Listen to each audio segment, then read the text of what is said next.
Good afternoon दोस्तों। जैसा कि बीपीएससी ने हाल ही में बीपीएससी टीचर्स का एग्जाम हुआ था और उसके बाद एक घोषणा हुई थी कि एक बम्पर वैकेंसी आने वाली है। नहीं, और बम्पर वैकेंसी आज के न्यूज़पेपर में देखिएगा तो दोबारा आ गई है 70,000 के रूप में। 70,000 के रूप में एक बम्पर वैकेंसी आ गई है कि 70,000 शिक्षकों की रिक्ति इसी सप्ताह आने वाली है 70,000 शिक्षकों की। और ये 15 दिन में आएगा और यहाँ तक कि ये भी कहा जा रहा है कि पदों की संख्या 1 लाख से भी ज्यादा होगी। अच्छा, जैसा पैटर्न पूछा गया है इसी पैटर्न के आधार पर देखिएगा तो सी ही और बीपीएससी से संबंधित टीचर हैं सकते हैं। मैंने प्रीवियस ईयर के क्वेश्चंस, प्रीवियस जो अभी हुआ है क्वेश्चंस, उसे मैंने जब देखा तो उसमें बदलते पैटर्न को अगर देखिएगा और अगर उस स्वरूप को देखिएगा तो आपका जो नाइन्थ का जो पेपर होगा, नाइन्थ और टेंथ का, 6 से 8 का और 11 12 का, आप अगर उस पेपर को देखिएगा तो बीपीएससी पैटर्न जो क्वेश्चन पूछा है वो फुल्ली कॉन्सेप्चुअल क्वेश्चंस है, कॉन्सेप्चुअल क्वेश्चंस है, न कि वन लाइनर क्वेश्चंस है। क्लियर? अगर ये देखिएगा तो वही टीचर्स अगर देख पढ़ा पाएंगे जो बीपीएससी स्पेशल पढ़ाते हो। आदित्य जीएमसी आईएएस एकेडमी जो रमना रोड के कोने पर स्थित है, पटना कॉलेज के सामने, यह अपने अनुभवी शिक्षकों के माध्यम से यह बीपीएससी टीचर को लाने की घोषणा कर ला रहा है। 16 तारीख से यहाँ बैच लॉन्च होगा बीपीएससी टीचर्स का। क्लियर? अच्छा, इसमें जो क्वेश्चंस जो मेरे पास जो मैंने देखा है, इस क्वेश्चंस में जो मैंने देखा है, जैसे नाइन्थ के क्वेश्चंस को अगर देखा है, नाइन्थ क्लास के क्वेश्चंस को जो इस बार का पेपर हुआ था, इस क्वेश्चंस को यदि देखें तो 1 से 40 क्वेश्चंस तक जो जीएस का क्वेश्चंस दिख रहा है, आपने दिया भी होगा। और अधिकतर क्वेश्चन जो है वह पूरे कॉन्सेप्चुअल बेस्ड क्वेश्चंस है। क्लियर? जिसमें से जैसे बीपीएससी डी और ई पहले पूछता था, एक से अधिक और इनमें से कोई नहीं, उसी पैटर्न को बीपीएससी ने टीचर वाले में भी रखा है। और इसके बाद जो नाइन्थ के बाद जो क्वेश्चंस है, जो 40 से के बाद जो क्वेश्चंस है, 1 से 40 तक का जो क्वेश्चंस है, वो आपका जीएस का क्वेश्चंस है, जो फुल्ली ये जीएस का क्वेश्चंस है, जिसमें रीजनिंग भी है, प्लस मैथ भी है और प्लस जीएस का भी पार्ट है, जिसमें साइंस है, कुछ हिस्ट्री का पार्ट है, वो है। और 41 के बाद जो क्वेश्चंस का जो स्वरूप है, जो 41 से और 120 क्वेश्चंस का जो स्वरूप है, यानी कि जो 80 क्वेश्चंस है, उस क्वेश्चंस में सब्जेक्ट वाइज को रखा है। आप सब्जेक्ट वाइज को रखा है। आप एक हिस्ट्री के सब्जेक्ट के साथ, जैसे आईएएस जीएमसी आईएएस एकेडमी जो है वो 8 सेक्शंस को लेकर के आया है, 8 सेक्शंस को, जिसमें से history plus polity plus geography और प्लस इकोनॉमी, इन चारों सेक्शंस को लेकर बीपीएससी टीचर्स वाले जो पेपर है उसको लेकर के आईएएस एकेडमी लेकर के आई है। अब यहां से आप दो कोई सब्जेक्ट आप लेंगे, चाहे हिस्ट्री के साथ आप पॉलिटिकल साइंस ले। अच्छा, पॉलिटिकल साइंस का प्रयोग हुआ है, न कि पॉलिटी का प्रयोग हुआ है पेपर में, या ज्योग्राफी के साथ आप पॉलिटिकल साइंस ले, कोई एक कॉम्बिनेशन ले करके आप इसका एग्जाम देंगे। अच्छा, अधिकतर इस क्वेश्चंस को अगर स्वरूप को देखिएगा, 41 के बाद के स्वरूप को, 41 और 41 के बाद के स्वरूप को अगर देखिएगा तो क्वेश्चंस में फुल्ली वही क्वेश्चंस है जो ऑप्शनल जिन्होंने पढ़ाया है, जिन्होंने ऑप्शनल्स पढ़ाया है। अगर साधारण रूप से अगर सोचिएगा कि साधारण रूप से मैं सिर्फ जीएस पढ़ करके क्वेश्चंस को सॉल्व कर लूंगा, तो संभवतः ऐसा नहीं है। जैसे हिस्ट्री के टीचर जो आएंगे तो हिस्ट्री के सब्जेक्ट, अपना हिस्ट्री के सब्जेक्ट कवर करें। जैसे मेरा सब्जेक्ट पॉलिटिकल साइंस है तो मैं अपना सब्जेक्ट पॉलिटिकल साइंस को ही कवर करूंगा। तो इसीलिए 9th 10th का अलग से लेकर के आए हैं। इसी प्रकार का 11 12 का भी अगर सब्जेक्ट को देखें तो इसमें पॉलिटिकल साइंस, इकोनॉमिक्स, हिस्ट्री या ज्योग्राफी, इन सब का अलग अलग सब्जेक्ट वाइज क्वेश्चन है, जहां 1 से 40 क्वेश्चन जो है, 1 से 40 क्वेश्चन जो है आपका कॉमन है, जीएस सबके लिए कॉमन है। वहीं 41 से लेकर के 120 क्वेश्चन सब्जेक्ट वाइज है इसमें। और इसमें जैसे पॉलिटिकल साइंस को लिया जाए तो पॉलिटिकल साइंस के सब्जेक्ट काफी डायनेमिक है। और जब मैं क्वेश्चंस देख रहा था तो पूरे डायनेमिक सब्जेक्ट, डायनेमिक पार्ट से क्वेश्चन पूछे गए हैं। जैसे अगर मैं उदाहरण दूं और मैं पॉलिटिकल साइंस की ही बात करूं, क्योंकि मेरा सब्जेक्ट पॉलिटिकल साइंस है, ठीक है, और पॉलिटिकल साइंस के सब्जेक्ट से ही बात करूं, तो ध्यान रखिएगा कि इसमें क्वेश्चंस का स्वरूप कहां कहां से पूछा गया है। अब देखिए कि इस क्वेश्चंस में क्वेश्चंस कहां से पूछा गया है।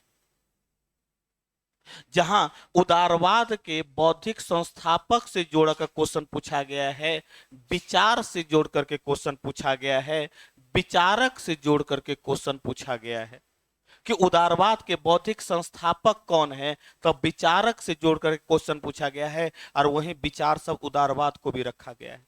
वहीं दूसरी तरफ भारतीय व्यवस्था से भी जोड़ करके क्वेश्चन पूछा गया है। वहीं मार्सिलियस के 2 प्रमुख कानूनों की बात को मार्सिलियस से भी जोड़ करके क्वेश्चन पूछा गया है। बहुलतावादी विचार से भी क्वेश्चन पूछा गया है। आप क्वेश्चंस के स्वरूप को समझिएगा तो क्वेश्चंस का स्वरूप किस रूप में है कि यहां पर एक किताब का नाम लिख दिया गया है, द स्पिरिट ऑफ लॉज, और ये कह रहा है कि द स्पिरिट ऑफ लॉज जिस राजनीतिक सिद्धांत में किसका प्रमुख योगदान था, ये किसकी पुस्तक है। ठीक है, जो ये क्वेश्चन आया भी था मॉन्टेस्क्यू का, जैसे प्लेटो के किताब से पूछा गया कि प्लेटो का किताब, तो इसमें द सोशल कॉन्ट्रैक्ट है, एनिमल फॉर्म है, और द रिपब्लिक, जैसा कि हम लोग जानते हैं कि द रिपब्लिक जो है वो प्लेटो का पुस्तक है। क्लियर। अब यहां से इस तरीके से क्वेश्चंस है। अगर मैं इसके सिलेबस पे चर्चा करूं, और यदि मैं इसके सिलेबस की बात करूं, सिलेबस का ध्यान रखिएगा, तो इसके सिलेबस को ध्यान में रखते हुए जो मेरा जो कथन है कि अगर मैं पॉलिटिकल साइंस के सिलेबस को बात करूं, तब पॉलिटिकल साइंस का सिलेबस जो है वो काफी डायनेमिक है। पॉलिटिकल साइंस का सिलेबस काफी डायनेमिक है। आप इसमें जो हम लोग को पढ़ना है वह विचार पढ़ना है। जैसे अगर मैं विचार की बात करूं तो उदारवाद का मतलब क्या होता है, समाजवाद का मतलब क्या होता है, संप्रभुता से क्या समझते हैं, ठीक है, आपका समानता से क्या तात्पर्य है, न्याय क्या है, स्वतंत्रता क्या है। क्लियर। राज्य का निर्माण कैसे हुआ, राष्ट्र और राज्य की अवधारणा क्या है, यहां से क्वेश्चंस आपको देखने को मिलेंगे सिलेबस में। क्लियर। दूसरा है विचारक, आपको पढ़ना है थिंकर। थिंकर में 2 थिंकर आपको पढ़ना है अगर सिलेबस को देखें तो। पहला थिंकर है पश्चिमी थिंकर, और दूसरा थिंकर है पूर्वी, जिसको आप भारतीय थिंकर भी कहेंगे।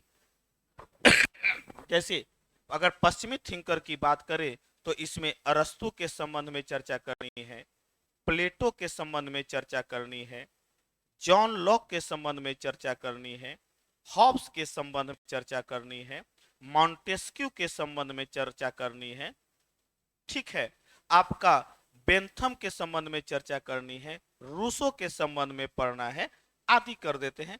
कई सारे हैं, अगर बताने लगे तो 15-20 थिंकर इसमें पढ़ने हैं।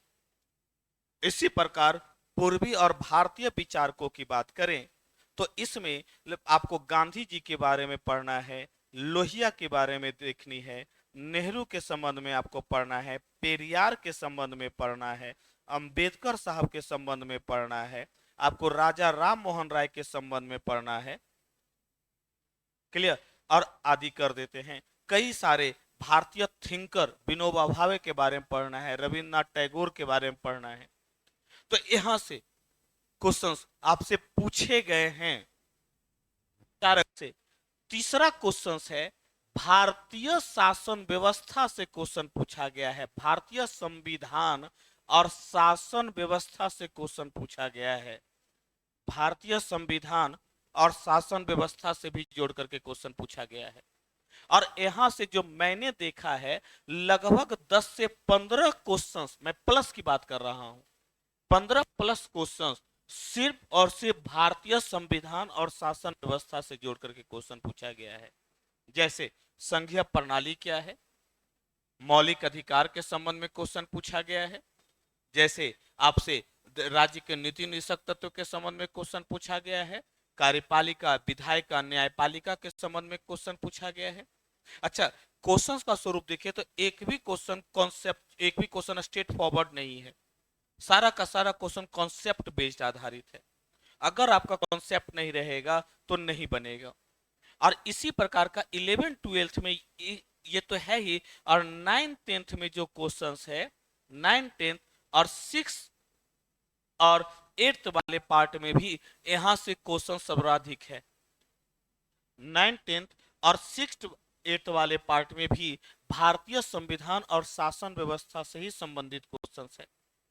क्लियर। इसके अतिरिक्त यदि सिलेबस को देखिए ना तो एक और डायनेमिक नजर आता है। आईआर का सेक्शन से बहुत सारे क्वेश्चंस पूछे गए हैं। लगभग 20 से 25 क्वेश्चंस आईआर के सेक्शन से पूछे गए हैं। अंतरराष्ट्रीय संबंध से ये तो है ही, साथ ही आईआर के सेक्शन से भी पूछे गए हैं। और एक और पूछा गया है तुलनात्मक राजनीति से। तुलनात्मक राजनीति से भी क्वेश्चन पूछा गया है पॉलिटिकल साइंस में। तो एक सेक्शन तो आपका आता है विचार, दूसरा सेक्शन आता है विचारक, तीसरा सेक्शन आता है तुलनात्मक राजनीति, चौथा सेक्शन आता है भारतीय संविधान शासन व्यवस्था, और पांचवा सेक्शन आता है आईआर। इन पांचों सेक्शन से लगभग 20 से 25 क्वेश्चन आईआर से हैं, 15 प्लस क्वेश्चन सिर्फ शासन व्यवस्था से है, 8 से 10 क्वेश्चन पश्चिमी विचारक से है, और 8 से 10 क्वेश्चन जो है पूर्वी विचारक से है, भारतीय विचारक से है। अगर मैं आईआर वाले सेक्शंस की बात करूं, अंतरराष्ट्रीय संबंध वाले सेक्शंस की बात करूं, तो इसमें जो पढ़ना है, इसमें जो पढ़ना है, एक तो सिद्धांत पढ़ने हैं। सिद्धांत से कई बार क्वेश्चन पूछा गया है।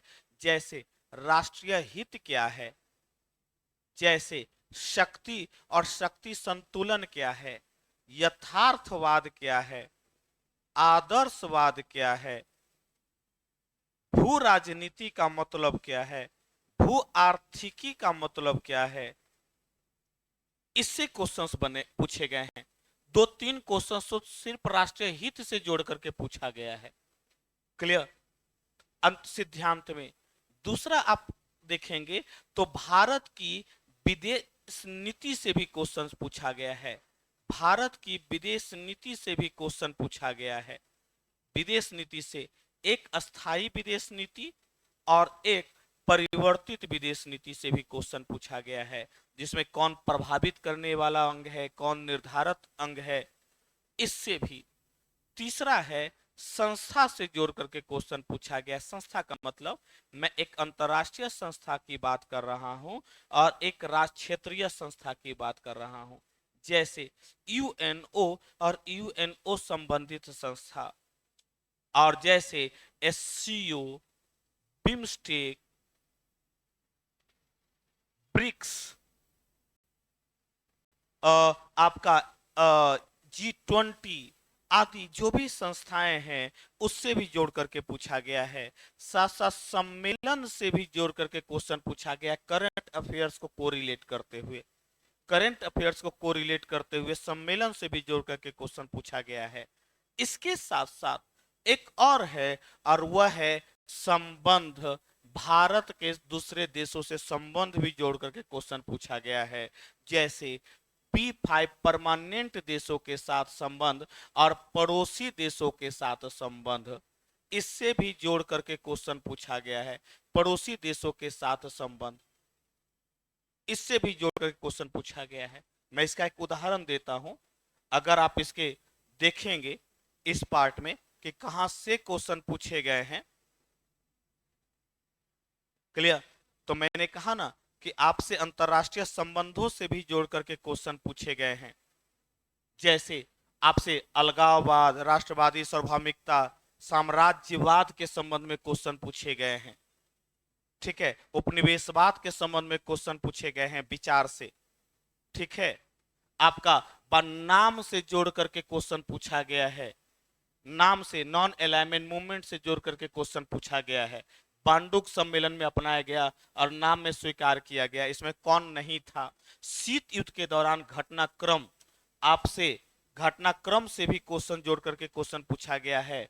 जैसे शीत युद्ध भी होगा, नॉन अलाइनमेंट मूवमेंट भी पढ़ना है, नियो और लियो भी पढ़ना है, संस्थाएं आईएमएफ, वर्ल्ड बैंक और गैट की जगह डब्ल्यूटीओ की व्यवस्था को जो अपनाया गया उसको भी पढ़ना है। क्लियर? ये आपसे काफी डायनेमिक पूछ रहा है। अगर अगर आपका डायनेमिक डायमेंशंस तैयार नहीं है, अगर आप उसको नहीं समझ पा रहे हैं, तो आपसे क्वेश्चंस नहीं बनेगा जिस तरीके से क्वेश्चन पूछा गया है। अगर मैं अंतरराष्ट्रीय संबंधों की बात करूं या अंतर आईआर की बात करूं, तो देखिए यहाँ पर अप्रसार संधि पर भी क्वेश्चन पूछा गया है, एनपीटी पर भी क्वेश्चन पूछा गया है। ठीक है, परमाणु प्रौद्योगिकी से भी जोड़ करके क्वेश्चन पूछा गया है। इसलिए आईआर का क्वेश्चंस बहुत ज्यादा है, बहुत ज्यादा क्वेश्चन है। पहला परमाणु संयंत्र कहाँ लगाया गया था वर्ल्ड में, तो कुछ मिसलेनियस टाइप के भी क्वेश्चंस है। ठीक है, इसलिए आप समझिए कि जैसे संयुक्त राष्ट्र में हिंद महासागर शांति क्षेत्र घोषित करने का प्रस्ताव कब पेश किया गया था, तो आप देखिए संयुक्त राष्ट्र संघ के कार्य प्रणाली से भी जोड़ करके क्वेश्चन पूछा गया। और मैंने कहा ना कि जियो पॉलिटिक्स भी है, भू राजनीति भी है, तो जो कोई भी हिंद महासागर के क्षेत्र पर अधिकार करेगा वही एशिया पर हावी होगा। ये अल्फ्रेड महान जो नौसैनिक जो अधिकारी था वो यूएसए का, उसी ने दिया था। तो इस तरीके का क्वेश्चन जो है आप समझिए कि बिना डायनेमिक समझे हुए नहीं पढ़ा जा सकता या नहीं बनाया जा सकता। देखिए तुलनात्मक राजनीति से भी क्वेश्चंस है, मैंने कहा ना कि विदेश नीति से भी क्वेश्चंस है। ठीक है, और आपका यहाँ पर राष्ट्रपति शासन या जो भी भारतीय के संवैधानिक व्यवस्था और शासन प्रणाली से भी जोड़ करके क्वेश्चन पूछा गया है। मैंने भी कहा ना कि इंडियन पॉलिटी और इंडियन गवर्नेंस से भी जोड़ करके क्वेश्चन पूछा गया है। कितने अनुच्छेदों की संख्या है, क्या है, अन्य सामाजिक राजनीति विज्ञान का एकीकरण मूल सिद्धांत है। ठीक है, इसलिए मेरा कहने का मतलब ये हुआ कि अगर पैटर्न को देखिएगा तो पैटर्न के साथ साथ आपको ये समझ में आ जाएगा कि क्वेश्चंस कहां से पूछ रहा है। इसी प्रकार का अगर नाइन्थ क्लास के क्वेश्चंस को देखिएगा, अगर नाइन्थ क्लास के क्वेश्चंस को देखिएगा जो अभी हाल ही में हुआ है, और नाइन्थ के पॉलिटी के क्वेश्चंस को देखिएगा, क्योंकि मेरा पॉलिटिकल साइंस सब्जेक्ट रहा है इसलिए मैं उसी की चर्चा कर रहा हूं। अगले पार्ट में जो इनका सर हिस्ट्री का जिनका होगा वो हिस्ट्री की चर्चा करेंगे। तो अगर उनकी चर्चा अगर देखेंगे पॉलिटी के सेक्शंस को,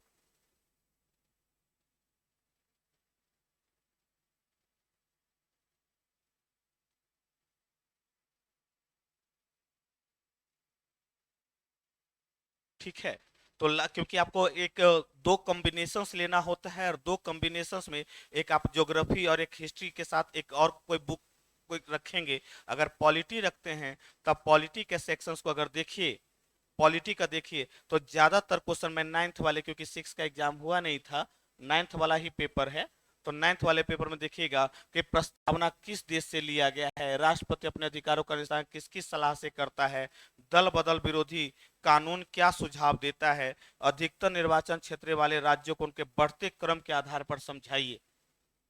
क्लियर? कहीं पर भी यहाँ पर वन लाइनर क्वेश्चंस आपको नहीं मिलेगा, कहीं पर भी नहीं मिलेगा। और 40 क्वेश्चंस है, 40 क्वेश्चन अर्थात रिजल्ट ही तय कर दे रहा है।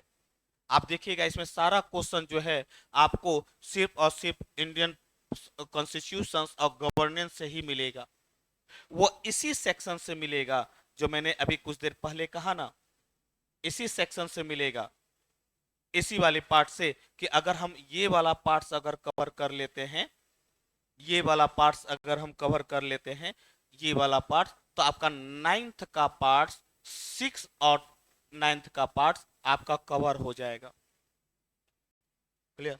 ज्यादा घबराने की जरूरत नहीं है। 70,000 सीट है और 70,000 सीट्स में यदि हम लोगों ने बेहतर तरीके से और एकदम सिस्टमैटिक तरीके से यदि तैयारी किया तो मुझे लगता है कि हम रिजल्ट में हम लोग देने में कामयाब रहेंगे। क्लियर? तो ये तो सिलेबस है। अगले वीडियोस में हम टॉपिक के साथ चर्चा करेंगे कि पीएसआईआर में हम कौन कौन से टॉपिक पढ़ेंगे और इस टॉपिक का डायमेंशंस क्या क्या होगा। ठीक है, तो अगली याद रखिएगा, जो हम लोग की जो क्लास स्टार्ट हो रही है वह 16 अक्टूबर से क्लास स्टार्ट हो रही है, क्योंकि 19 तारीख से फॉर्म भरे जाएंगे, हमारे पास समय कम है। इसी को ध्यान में रखते हुए हमने 16 अक्टूबर से क्लास की घोषणा किया है, हमारे जो डायरेक्टर सर हैं पारसनाथ सर। क्लियर? इसलिए तैयार रहिएगा कि आने वाले समय में हमें दिसंबर में जो बैठना है पेपर में, हमें जो दिसंबर में पेपर में बैठना है उसके लिए तैयार रहिए। गांठ बांध लीजिए कि हमको अगर लाना है तो हमको दोनों सब्जेक्ट का पूरे कॉन्सेप्ट के साथ पढ़ना पड़ेगा। आप लोगों ने पेपर देखा ही होगा, किन्हों ने दिया भी होगा, से भीड़ बहुत है दोस्त। ठीक है, आप अपनी सुविधा अनुसार जहां भी होगा, अगर आप जुड़ना चाहे तो आदित्य जीएमसी आईएएस एकेडमी का ऐप भी है, आप गूगल प्ले स्टोर से आप ऐप डाउनलोड कर सकते हैं। आप इसका ऐप का जो आप देखेंगे तो आईएएस जी ये आदित्य जीएमसी आईएएस के नाम से ऐप है, आप इसको डाउनलोड करके आप इससे जुड़ सकते हैं ऑनलाइन और ऑफलाइन दोनों माध्यम से। क्लियर? तो आपको ढेर सारी शुभकामनाएं आने वाले पेपर्स के लिए। धन्यवाद।